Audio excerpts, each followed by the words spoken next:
Japanese denim. You've probably heard people talk about it like it's the holy grail, but what actually is it? Why do some jeans cost $50 while other jeans cost $2,000? Is it the cotton? Is it the dye? Is it the fact that somebody's grandpa made it? By the end of this video, you'll know exactly why Japanese denim is so expensive and why people lose their minds over it. So, first things first, people love to throw around terms like raw and selvedge like they're the same thing. They're not. Raw denim just means denim that hasn't been washed yet, by the factory or by you. It's straight off the loom, it's stiff, it's dark, and it's kind of painful to sit in for the first week. But with these jeans, the longer you wait, the more they start to fade in a way that's personal to you, like a fingerprint made of dirt and sweat. Selvedge denim, on the other hand, is about how the fabric is woven. It's made on old school shuttle looms which weave the fabric with a clean, self-finished edge. Selvedge. That's the little colored line that you see when people cuff their jeans. This edge doesn't fray because the yarn loops back at the end instead of getting cut. The vintage looms that selvedge denim is made on did that naturally, whereas modern looms are faster, wider, cheaper, but they lose that sealed edge. So, raw equals not washed. Selvedge equals woven on a shuttle loom with a self-finished edge. You can have one or the other, or both, or neither. But when people say Japanese denim, they usually mean both raw and selvedge. Is it starting to make more sense? By this point, you're already 40% of the way to knowing what you're talking about in a denim store. So, why Japan? How did one country become the spiritual home for denim nerds all around the world? We have already spoken about this in another video, but let's just breeze through this quickly. The story starts right after World War II. American GIs show up in Japan wearing Levi's, and the locals are like, what are those? At the time, jeans were considered to be rebellious. They were everything that the post-war Japanese youth weren't and everything that they wanted to be. This kind of rebellious American imagery that Levi's was very much a part of represented freedom to a post-war Japan that was searching for identity. So people started buying them secondhand from American soldiers. And before long, Japan's demand for jeans totally outstripped the supply. And that is when early Japanese brands like Big John and Edwin stepped in. These two began importing American denim fabric, cutting and sewing it locally, and eventually just decided we can make this ourselves. So they rebuilt the American process from the ground up. The cotton, the dye, even the old looms. Levi's, meanwhile, had moved on to faster, cheaper mass production. Japan went in the opposite direction, making it slower, smaller, and better. Then jump ahead to the 80s when most of the world's denim quality completely nosedived. Using synthetic dyes and mass production and cheaper trash fabric, Japan reacted to this by going backwards again. 5 small Osaka-based brands, Studio de Artisan, Denim, Full Count, Warehouse, and Ivisu, decided to recreate 1950s Levi's right down to the stitch. They called it repro denim. They were reviving the entire craft of denim making that America had abandoned. And that obsession paid off. By the 2000s, Japanese denim was its own universe. Artisanal mills, hand-dyed indigo, looms from the 1920s, jeans that were so insanely high quality. Basically, the US invented denim and Japan perfected it, just like everything else. Okay, that's the history lesson done. So now we know what Japanese denim is, let's talk about why it costs more than your rent. Here's the short version. Everything about it takes longer, costs more, and can't really be automated. There are 5 main reasons for this. Reason number 1 is the dye. Most jeans today use synthetic indigo. It's cheap and it's quick. A lot of Japanese denim still uses natural indigo made from plant leaves. It takes weeks to ferment, and sometimes the thread is dipped 30 plus times to achieve that really deep blue color. One dyer for Momotaro jeans, Hisao Manabe, literally spends like 1 to 2 months dyeing enough thread for just 15 pairs of jeans. And because of this, his hands stay blue for weeks,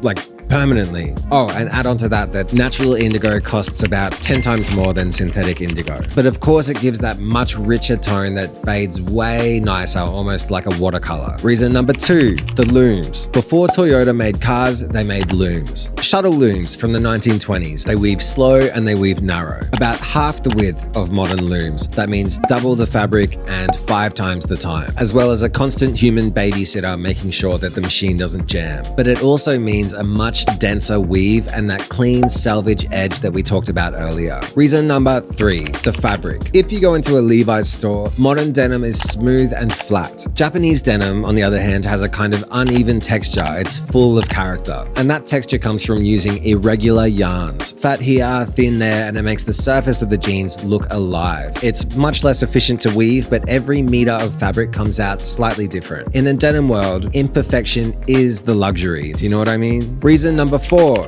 the construction. Even after the fabric's done, the sewing is still done mostly by hand, with chain-stitched hems, copper rivets, and heavy thread. All these details that used to be standard in like the 40s but disappeared as the factories got faster. The jeans are still stitched one at a time, and if a store spots a single loose thread, that pair will be sent back and it'll be repaired. This is the level of obsessive quality control that we're talking about. And finally, reason number 5 is the scale. Japanese denim brands aren't mass producing. So when you're paying, let's say $400, you're not really buying a pair of jeans. You're buying someone's time, someone's patience, and probably someone's hands stained indigo forever. So yeah, the price isn't just for the brand name like the designer fashion that we're all accustomed to. Once you see how these jeans are made, $300 actually seems quite reasonable. Alright, moving on. Time to learn the words that make denim people unbearable at parties. Don't worry, you only need 6. Number 1, slub. When you look closely at a pair of Japanese denim, do you see those thick vertical lines running down the fabric? That's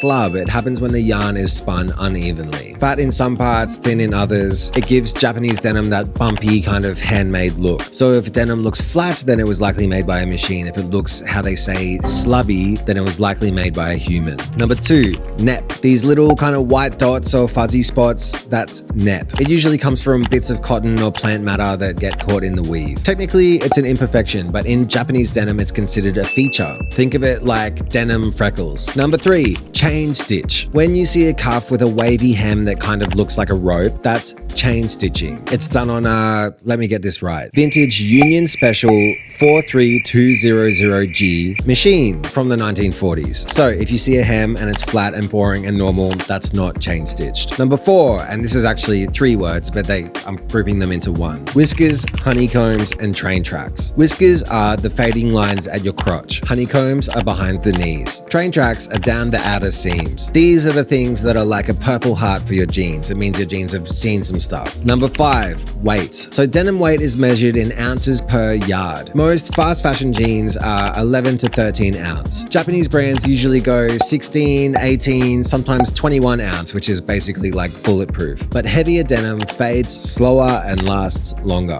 And number 6, sanforized and unsanforized. Sanforized means pre-shrunk. Unsanforized means raw off the loom and will shrink up to 10% after you buy them. Pretty easy, that one. So if you want to go full-on denim purist, buy unsanforized and size up. But if you want to sit down comfortably this decade, just go sanforized. Congratulations, you now speak fluent denim guy. Use it wisely or sparingly. Okay, now moving on again. Time for some myth busting. Japanese denim obviously has this enormous cult following, which means a lot of half-truths get repeated like gospel. So let's get to the bottom of them. Myth number 1, selvedge denim is stronger. Not necessarily. Selvedge just means it's made on an old shuttle loom. That doesn't automatically make it tougher, it just makes it slower. In fact, the irregular yarns that give Japanese denim its kind of uneven texture can actually make it less durable. But most Japanese brands are using much heavier fabrics, so it does end up to be very, very durable. Myth number 2, and this might anger some people, let's discuss in the comments. You should never wash raw denim. This is my opinion. Please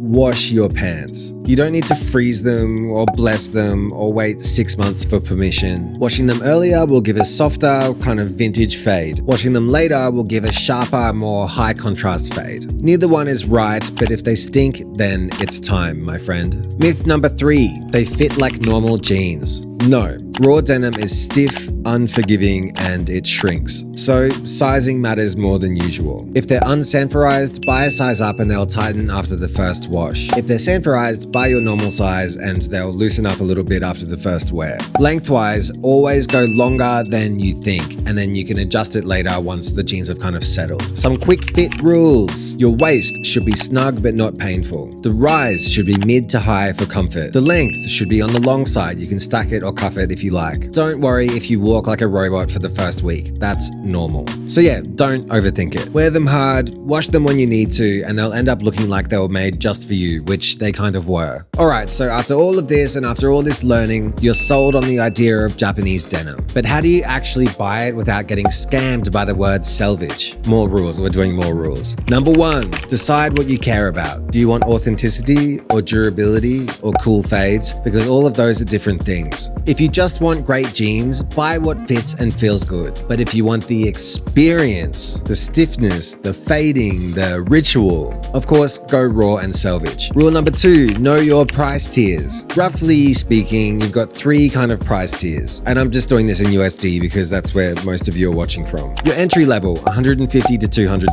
Sanforized selvedge, usually 12 to 14 ounce denim, woven on shuttle looms but factory finished. Great place to start. Then you've got your mid tier, more like $300 to $600. Heavier fabric, usually 16 to 18 ounce, often rope dyed indigo, chain stitched hems, hand set rivets, much more texture, much more character. And then at $700 plus, you've got your artisanal denim, usually made with natural indigo, hand dyed yarns, limited runs, maybe even hand woven panels. At that level, you're deep in it. Now 3, the little tells of quality. Look for clean stitching, a real chain stitched hem, a leather patch that's actually leather and not plastic, and a crisp, clean selvedge line. Run your fingers along the inside of the jeans. If the fabric feels dense and slightly uneven, that's a good sign. If it feels thin and flat and shiny, it's probably not worth the hype. Rule number 4, skip the labels. Every denim guy has his favorite brand. Momotaro, Samurai, Sugarcane, Oni, Pure Blue Japan, Ironheart. The list goes on and on and on. Even though all of these are great brands, just don't let any brand name trick you into thinking that more expensive equals better. Fashion in general is almost always about status, but this is not.